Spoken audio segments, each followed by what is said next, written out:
Good evening. So మనకి 18/6/2025 ex-CM గారు Sattenapalli statue అన్వీలింగ్కి వెళ్ళడానికి ఒక కాన్వాయ్ అంటే 11 వెహికల్ ప్లస్ 3 వెహికల్ పర్మిషన్ ఇవ్వడం జరిగింది. కానీ మన తాడేపల్లి నుంచి సతనపల్లి స్టార్ట్ చేసినప్పుడు దాదాపు 50 వెహికల్స్లో మన ఏటుకూరు రోడ్ బైపాస్ దగ్గర వచ్చినప్పుడు అక్కడ ఒక యాక్సిడెంట్ జరిగింది.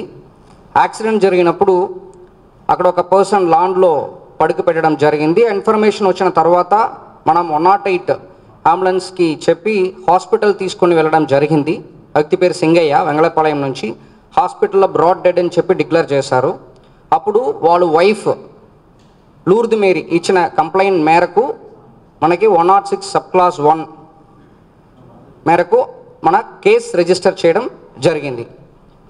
తర్వాత మనకు ఉన్న సీసీటీవీ ఫుటేజ్, తర్వాత డ్రోన్ వీడియోస్, తర్వాత అక్కడ నిలబడుతున్న వాళ్ళు తీసుకున్న వీడియోస్, ఇదన్నీ తర్వాత విట్నెస్ స్టేట్మెంట్స్ పరంగా మనకు కొన్ని ఎవిడెన్సెస్ వచ్చింది. దానిట్లో ఒకటి మనకి ఒక వీడియో దొరికింది. దానిట్లో ఏంటంటే ఎవరు చనిపోయారో సింగయ్య మన ఎక్సీఎం గారు వెహికల్ ఫార్చునర్ వెహికల్ వీల్ కిందకి వాళ్ళు పడిపోవడం, దాని వెహికల్ టైర్ ఎక్కుతున్నట్టు ఒక వీడియో మనకి ఎవిడెన్స్గా దొరికింది. దాని మేరకు మనం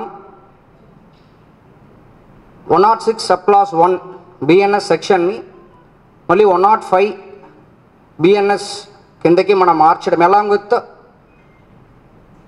49 బిఎన్ఎస్ కిందకి సెక్షన్ని మార్చేసి దానిట్లో ఉన్న డ్రైవర్, తర్వాత ఎక్సీఎం గారు, తర్వాత నాగేశ్వర్ రెడ్డి, సుబ్బారెడ్డి గారు, పెరినాని అండ్ విడుదల రజన్ గారు అందరినీ కూడా అక్యూజ్డ్ కాలంలో యాడ్ చేయడం జరిగింది.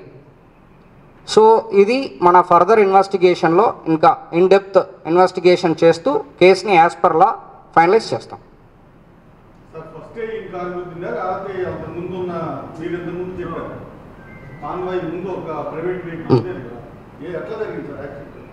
అప్పుడు ఆ రోజు ఉన్న ఎవిడెన్సెస్ అంటే ఆ రోజు ఉన్న నా దగ్గర ఉన్న ఫ్యాక్ట్స్ మేరకు ఆ రోజు ఆ వెహికల్ గురించి చెప్పాను. సో ఆ రోజు ఈవినింగ్ కూడా చెప్పాను. మళ్ళీ ఫర్దర్గా ఇన్వెస్టిగేట్ చేస్తూ దాంట్లో ఏదైనా చేంజెస్ ఉందంటే మళ్ళీ చెప్తామన్నాను.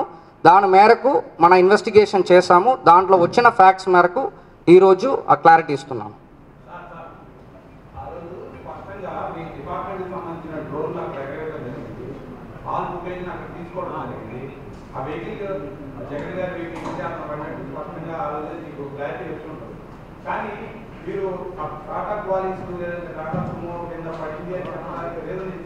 అంటే ఆ రోజు క్లారిటీగా నేను చెప్పట్లేదు. ఆ రోజు నాకున్న అవైలబుల్ ఇన్ఫర్మేషన్ మేరకు నేను చెప్పాను. ఆ రోజు అనాలిసిస్ చేయట్లేదు. ఆ రోజు నా దగ్గర ఏమి అవైలబుల్ ఉందో ఇన్ఫర్మేషన్ దాని మేరకు చెప్పాను. At the end of the press meet మళ్ళీ నేను బెటర్ క్లారిటీ ఇస్తాను ఇన్వెస్టిగేషన్ తర్వాత అనేది కూడా చెప్పాను. సో అది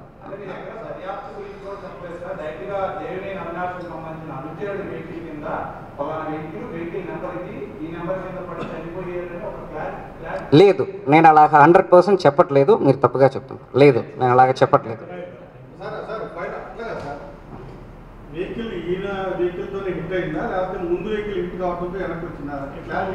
ఇప్పుడు క్లారిటీ ఫర్దర్ ఇన్వెస్టిగేషన్లో క్లారిటీ వస్తాయి. ఓకే, ఉన్న సాక్ష్యాల వరకు మనం మాట్లాడుతున్నాను. కేసు రివీల్ చేయడం జరుగుతుంది. మిగతా ఫర్దర్ ఇన్వెస్టిగేషన్ చేయడం జరుగుతుంది. దాని పరంగా మీకు ఇన్ఫార్మ్ చేస్తాం.